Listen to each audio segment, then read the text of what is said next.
성령은 우리를 하나님과 연합하게 하시고 또 관계 가운데 사랑으로 하나 되게 하십니다. 반면에 사단은 분열시키고 비방하고 공격하는 존재이죠.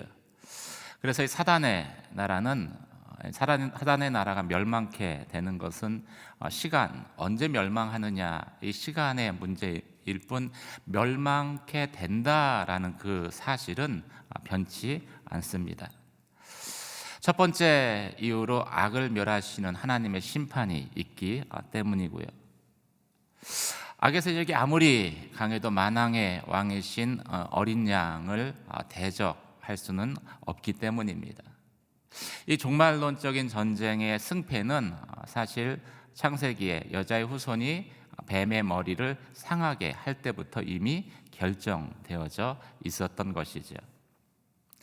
두 번째 이유는 악이 가지고 있는 그 본래적인 특성 때문에 그렇습니다. 악이라는 것은 이 본질상 연합보다는 분열, 용서보다는 비난하고 서로를 공격하는 특징을 가지고 있는데, 그래서 사단의 나라는 자체적으로 분열이 일어나서 스스로 침몰할 수밖에 없다라고 성경은 말씀하고 있습니다. 오늘 본문의 말씀 가운데 천사는 요한에게 짐승에 대한 비밀을 계속해서 전달하고 있습니다. 9절에서 11절까지 말씀을 같이 읽도록 하겠습니다. 9절에서 11절 같이 읽겠습니다. 여기에 지혜의 마음이 요구된다. 7머리는 그 여자가 앉아있는 7산이며 또한 그것들은 7왕이다. 5왕은 이미 멸망했으나 하나는 지금 있고 나머지 하나는 아직 나타나지 않았다. 그가 올 때는 반드시 잠시 동안만 있을 것이다. 전에 있었다가 지금은 없는 그 짐승 자신은 8번째 왕이다. 그는 7왕들로부터 나와 멸망으로 들어갈 것이다. 먼저 7머리와 10뿔이 있는 이 짐승에 대해서 알기 위해서는 지혜가 필요하다라고 말합니다. 그리고 나서 이 7머리와 10뿔에 대해서 보다 자세히 요한에게 설명을 하죠. 어떻게 보면은 이 퀴즈 같은 그런 내용을 설명하고 있습니다. 7머리는 여자가 앉아있는, 음녀가 앉아있는 7산인데 이는 7왕이다. 그런데 5왕은 이미 멸망했고 하나는 지금 있고 존재하고 있고 나머지 하나는 아직 나타나지 않았는데 조금 나타나더라도 좀 있다가 사라질 것이다, 이렇게 말씀을 합니다. 7머리를 놓고서 여러 가지 해석이 성경학자들 가운데 있었습니다. 첫 번째는 7머리를 이제 로마가 위치하고 있는 7개 산으로 보는 것입니다. 7산과 7머리는 같은 대상에 대한 다른 표현으로 본 것이죠. 이 경우 이 음녀가 그 7산에 걸쳐 있기 때문에 음녀는 로마를 의미하는 것이 되고, 7머리는 로마가 걸쳐 있는 7언덕, 7산을 지리적으로 의미하는 것이다 라고 해석하는 것입니다. 두 번째는 7머리를 7왕을 상징하는 것으로 해석하는 것입니다. 5왕은 멸망했고 한 왕은 지금 통치하고 있고, 그리고 다른 왕은 아직 나타나지 않았는데 잠시 동안 권력을 잡고 사라질 것이다. 그러면서 이제 6번째 왕, 지금 있는 왕을 요한계시록이 기록될 당시에 이제 로마 황제로 간주를 하죠. 이런 해석은 충분히 가능한 해석입니다. 그래서 기독교 역사학자들이 이 로마의 7명의 그 왕이 누군지를 밝히려고 많은 연구를 또 했습니다. 또 다른 해석법이죠. 세 번째 해석은 7왕의 그 7이라는 숫자가 이제 완전을 의미하는 상징적인 그런 숫자로 해석을 하는 것입니다. 일곱 산을 상징으로 본다면 일곱 왕도 역시 상징으로 볼 수 있는데, 이 경우에는 일곱 왕이 이렇게 하나님을 대적하는 가장 완벽한 악이다. 그래서 가장 강력한 악의 세력을 의미한다라고 해석을 하는 것입니다.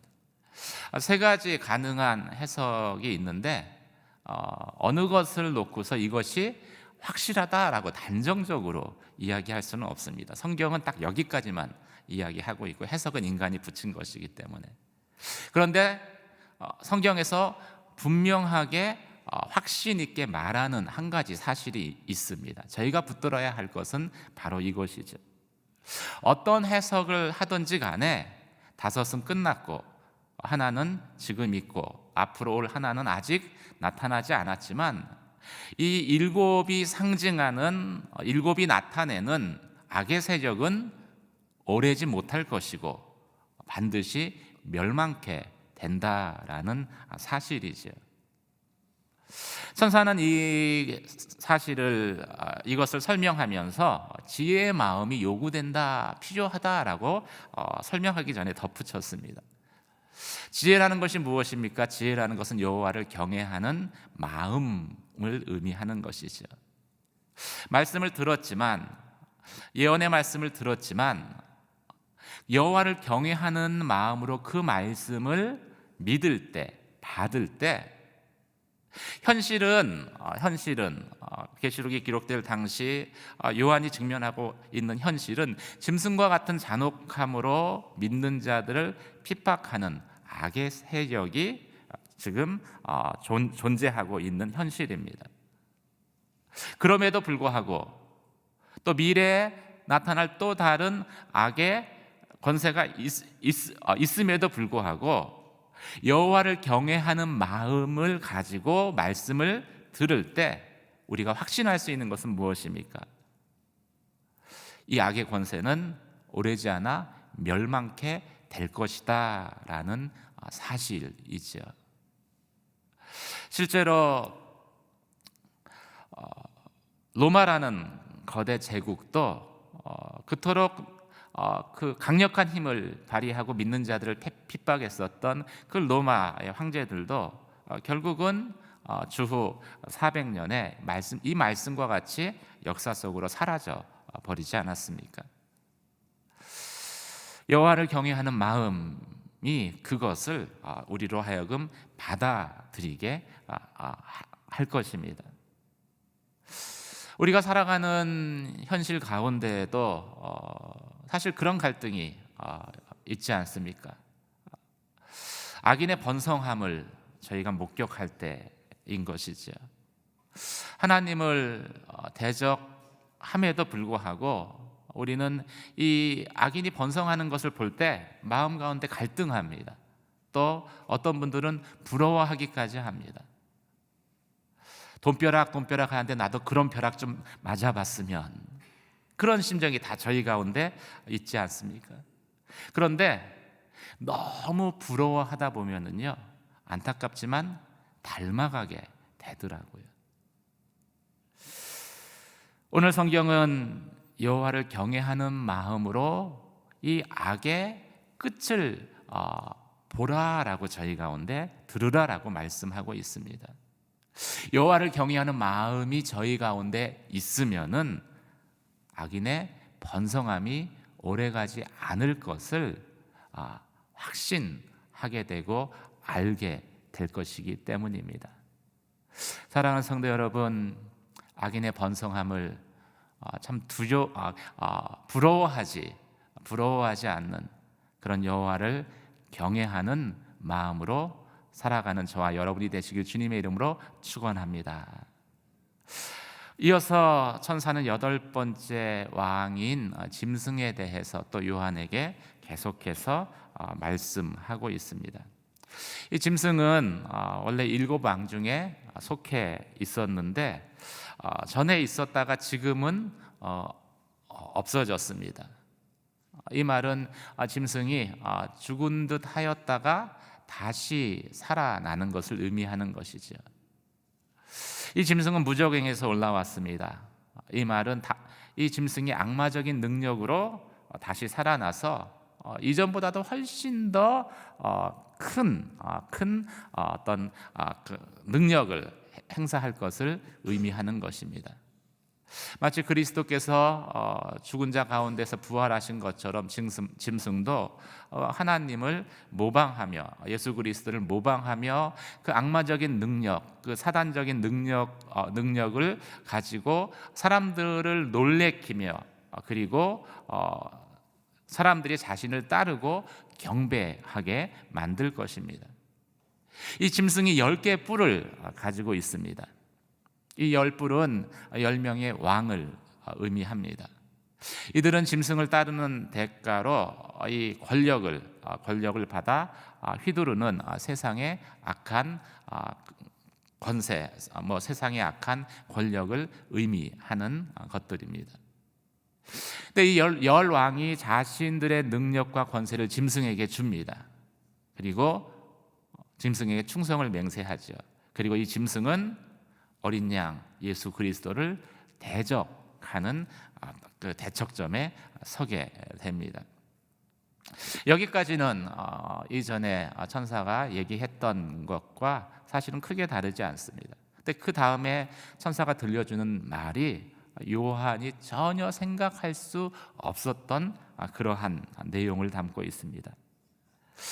그렇게 어린 양과 하나님을 대적했는데 이 10뿔과 짐승이 음녀를 미워해서 파멸시켜 버린다라는 그러한 내용의 말이죠. 자신들의 힘이 강해지고 많은 사람들이 자신을 추종하자 짐승과 10뿔, 10왕이 음녀를 빨가벗기고 또 그 살을 먹고 온몸을 불태워 버릴 것이다 라고 천사가 비밀을 이야기해 주는 거예요. 왜 그렇습니까? 악인의 속성 때문에 그렇죠. 악인의 나라는 절대 그래서 오랫동안 존재할 수 없는 나라입니다. 예전에 봤던 이런 영화가 있어요. 악인 9명이 은행을 털고자 모의를 합니다. 그래서 한 마음으로 이렇게 딱 이렇게 연합을 해서 은행을 털어요. 성공적으로 은행을 텁니다. 그런데 그 9명 중에 한 명이 이제 그 턴 돈들을 독차지하려는 그 욕심을 가지고서 그 턴 돈을 모처에 숨겨요. 그 와중에서 돈은 숨겼는데 사고로 죽임을 당합니다. 8명의 악인이 남죠. 그런데 그 사실을 모른 8명의 악인은 그때부터 서로를 의심을 하는 거예요. 도대체 9분의 1로 나누기로 했는데 이 돈을 누가 가져간 것인가? 한 명은 죽었으니까. 그래서 8명이서 서로 의심하고 또 음해하다가 결국 하나씩 서로를 죽입니다. 마지막에 8명이 다 죽어요. 그리고 허망하게 영화가 끝납니다. 물론 영화니까 그러겠지라고 할 수 있지만 사실 악인들의 나라가 이와 같이 끝나버리죠. 영원히 갈 것 같아 보이지만 허망하게 끝나버립니다. 우리가 악을 쫓아간다는 것은 사실 그 끝이 이렇게 그냥 허망하게 끝나버리는 삶과 같은 것입니다. 천사가 더 놀라운 일을 요한에게 이야기해 줍니다. 그런데 이 일을 하나님이 계획하신 것이었다라는 사실이죠. 하나님의 주권 가운데서 이 일이 일어났다라는 것입니다. 오늘 읽은 말씀 가운데 17절에 이는 하나님께서 하나님의 말씀들이 성취될 때까지 그들의 마음에 그분의 뜻을 행한 마음을 주셔서 한 뜻을 이루게 하시고,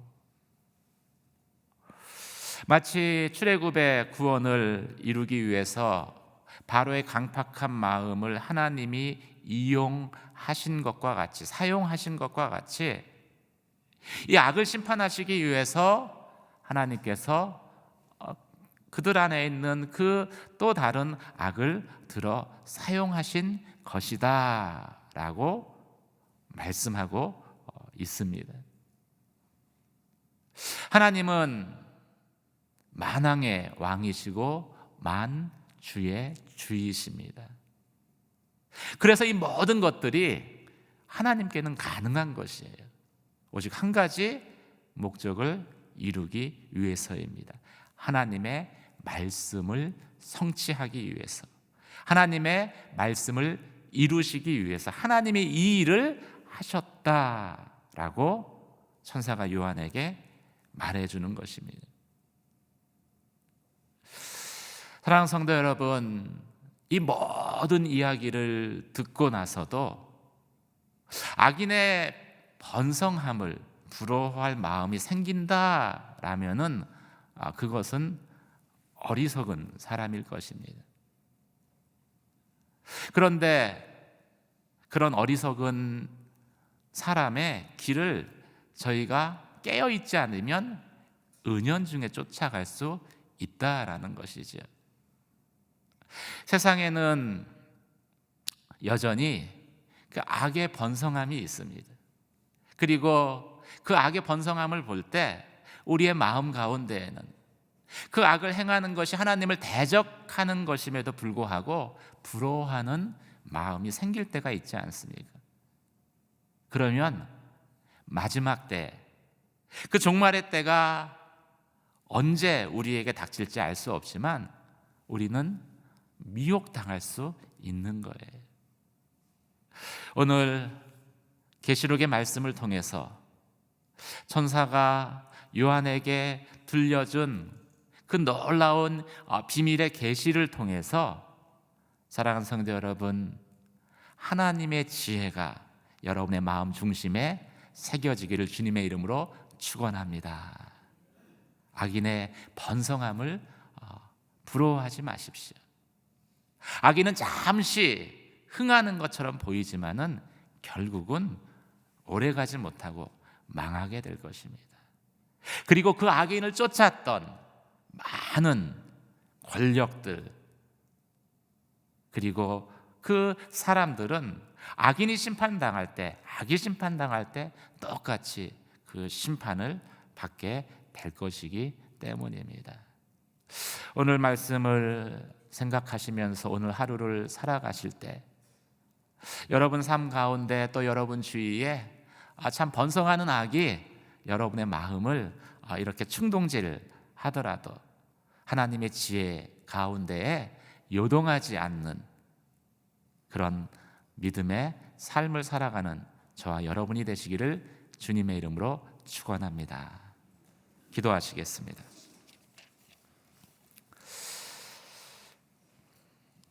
오늘 말씀을 생각하며 이 시간 같이 기도하기를 원합니다. 저희는 7개의 머리가 또 10개의 뿔이 무엇을 의미하는지, 그 존재가 이미 우리가 살아가는 세상 가운데 있는지, 아니면은 앞으로 우리가 맞이할 미래에 예비되어져 있는지 저희는 알 수 없습니다. 하지만 분명한 것은 그 악의 권세가 결국은 멸망케 될 것이다 라는 사실입니다.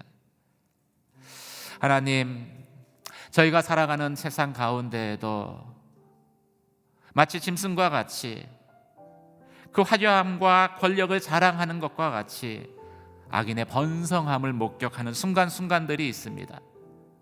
하지만 그 가운데에도 저희의 마음이 요동하지 않게 하여 주시며 하나님을 경외하는 그 지혜 가운데에서 온전히 흔들리지 않게 하시며 참으로 악인의 멸망케 될 것을 저희가 바라봄으로 악의 길을 쫓아가는 것이 아니라 온전히 여호와의 편에, 어린 양의 편에 서는 믿음의 삶을 결단하며 나아가게 하여 주시옵소서. 오늘 하루도 하나님의 지혜로 내 영혼을 붙들어 주셔서 악인의 번성함 가운데 우리의 마음이 요동하지 않게 하시며 오직 하나님의 말씀을 진리로 고백하며 붙들며 나아가는 믿음의 삶을 살게 하여 주시옵소서. 함께 기도하며 나가도록 하겠습니다. 할렐루야. 은혜와 사랑의 하나님 아버지, 여호와를 경외함이 지혜의 근본이고 우리가 살아가는 이 세상 가운데에서 그 하나님의 지혜가 필요함을 다시 한번 고백합니다.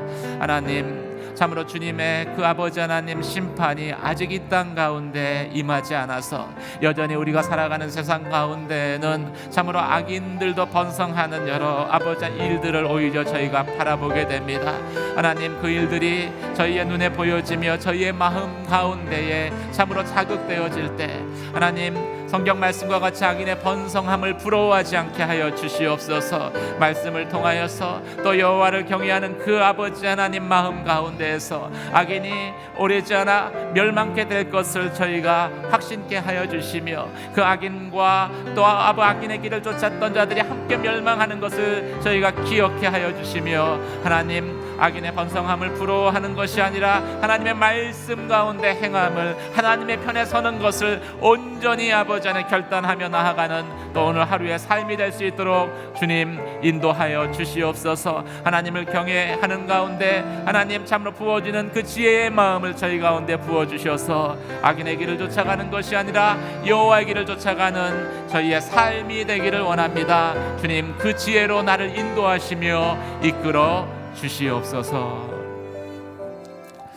은혜와 사랑의 하나님 아버지, 이 시대를 살아가는 지혜가, 하나님의 지혜가 저희에게 필요합니다. 여호와를 경외하는 마음 가운데 악인의 번성함을 볼 때에 우리의 마음이 요동하지 않게 하시고 성경 말씀과 같이 부러워하지 않게 하시고 악인의 그 아버지 하나님 궁극적인 결말을 저희가 보게 하여 주시옵소서. 하나님, 그래서 우리의 삶의 현재 선택들이 참으로 악인의 길을 쫓아 행하는 것이 아니라 온지 하나님의 말씀을 붙들고 여호와의 편에 서며 어린 양 되신 예수 그리스도를 쫓아가는 믿음의 삶을 살게 하여 주시옵소서. 오늘 하루도 하나님의 지혜로 나를 붙들어 주시며 나를 인도하여 주시옵소서. 그렇게 행하실 주님의 이름을 높여드리오며 이제는 부활이여 생명 되신 우리 주 예수 그리스도의 은혜와 하나님 아버지의 크신 사랑하심과 성령의 감화 감동하심의 역사가 악인의 번성함을 부러워하지 아니하며 하나님을 경외하는 지혜의 마음 가운데 오직 하나님의 뜻을 순종하며 하나님의 말씀을 진리로서 고백하며 나아가기를 원하는 사랑하는 당신의 귀한 성도들 머리머리 위에와 주의 몸된 제단 위에 복음을 위해 수고하시는 선교사님과 귀한 사역 위에 이제로부터 영원까지 함께 하시기를 간절히 축원하옵나이다.